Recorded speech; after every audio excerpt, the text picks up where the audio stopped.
بسم الله الرحمن الرحيم. السلام عليكم ورحمة الله. يمكن ده أول فيديو أتكلم فيه بصوتي، وإن شاء الله ما يكونش آخر فيديو.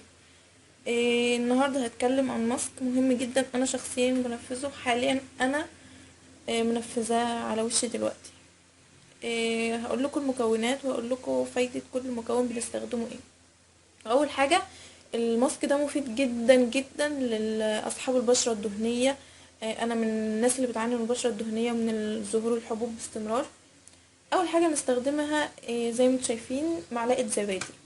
الزبادي بتدي حيويه ونضاره للبشره وخصوصا للبشره الجافه، وهي مفيده لجميع انواع البشره بلا استثناء، ومش بتسبب اي مشكله خالص لاي نوع من انواع البشره. وكمان هي مطهر طبيعي للبشره وبتخفف من الهالات السوداء. تاني حاجه هنستخدمها معانا هي الشوفان. بس هو طبعا انا طحناه يعني ناعم شويه، لانه لما بيبقى بحالته الطبيعيه لما بنحطه في ماسك بيبتدي ان هو ينزل وبيتعبنا طبعا. الشوفان من فوائده ان هو منظف ومؤشر للبشره وبيخلصها من الشوائب وبيزيل الجلد الميت وبيقاوم علامات تقدم السن والشيخوخة. يعني بيخليكي دايما أصبة، وبيدي لوشك سن أصغر، وكمان بيساعد في التفتيح جدا جدا. لو مش موجود عندك شوفان ممكن دقيق اللي هو الحبة الكاملة، يعني بيبقى فيه نسبة ردة. لو مفيش يبقى دقيق عادي مش مشكلة. كمان هنستخدم عسل، اي نوع عسل. هنستخدم العسل اللي هو المخرز عندي عشان ما يترمش، بستخدمه في الماسكات او اعمل بيه عسل شربات للحلويات. العسل مفيد جدا. العسل بيعتبر انتيبيوتيك للبشرة، مضاد حيوي يعني، وبيديها نعومة ونضارة وبيعالج البثور وبيخلصك من كل البكتيريا والجراثيم اللي في بشرتك. غير كده ان هو مليان بالفيتامينات والمعادن اللي بشرتك بتحتاجها. طيب انتوا شايفين هنا برشام، ما تستغربوش ده اسبرين. العلبة تقريبا ب4 جنيه، فيها 3 شرايط.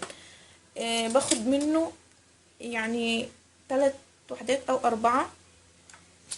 باخدهم كده في الطبق وبنقط عليهم نقط مية بسيطة عشان بس تبوش، او بالمية اللي بتبقى على وش الزبادي بحطها عليه بيبوش وبيبقى الطف. بحط معلقة زبادي ومعلقة شوفان ومعلقة عسل وبخلطهم وبحطهم على بشرتي لمدة نص ساعة. طيب ايه فوائد الماسك ده؟ الماسك ده بيبيض البشرة بشكل طبيعي جدا وملحوظ جدا من اول استعمال هتشوفوه.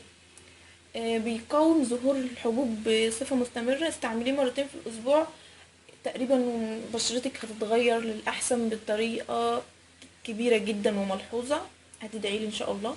كلها مكونات طبيعية، وزي ما قلتلك لو مفيش شوفان ممكن دي عادي. الدقيق العادي برضو بيفتح البشرة بشكل ملحوظ جدا جدا. ممكن تفتحي بشرتك بدل الكريمات اللي بتسبب حساسية، خصوصا للناس اللي بشرتهم دهنية بيبقوا حساسين زيادة عن اللزوم. ممكن تحطي نقطتين ليمون على الماسك لو عايزة، بس أصحاب البشرة الحساسة ممنوع استخدام الليمون في أي ماسك من الماسكات. شكرا، أشوفكم على خير يا رب إن شاء الله. فيديوهات تانية كتير تستفادوا منها إن شاء الله. شكرا.